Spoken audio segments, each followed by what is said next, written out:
Pikipiki zino ziweereddwayo omubaka wa president mu kitundu kino Lotareho Lilian ku ofiisi za NRM mu kibuga kya Kagadi.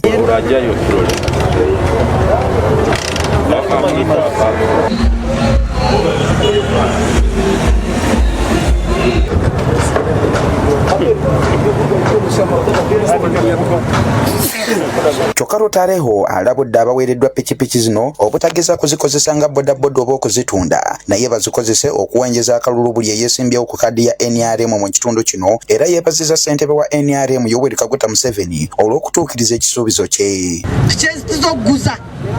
nezokuvuga imwe bachairpersons bamagomborero mukazivuga mukahamiriza ekitebe cyanyu nangwa n'obwakaruru karahe kawire mwabo kwa tukujya nguneza akaruru akazibaraganisa ngo buri munyakitebe aha rurengo rwegomborera ariyatunga pikipiki dena rurengo rwecyaro ariyatunga egari.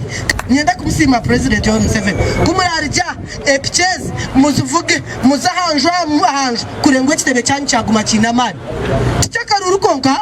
akaruru ko mwaka sinjire konka hati pichezi zibayambe kugira ngo ne2026 ekitebe cyanyu kigumo mbwebembezi. Kyokka Obed Ambikize omuwandiisi w'ekibiina kya NRM Kagadi agamba nti pikipiki eziweereddwa ntono ddala bw'ogeraageranya n'obungi bw'amagombolola agali mu disitulikiti eno. Pikipiki ezibareesire zizire zina mu deficit ya pikipiki ina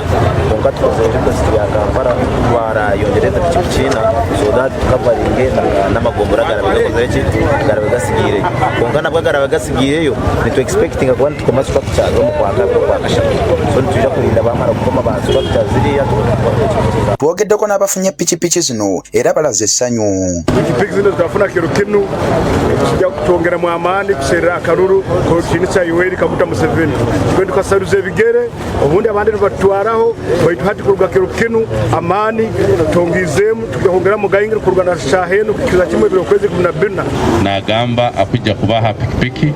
kiro kinu n'ingumi ya pikipiki tuzirozere kandi nyenda kusaba anabacha personal C1s nenyo mube n'obugumu ngo nainywe egari zanyu zijja kwijja mukaira katwaitu sei wetu yatuzuka akatweze ndi bata yokuronda karuru kandi akaranga kandi nyesiga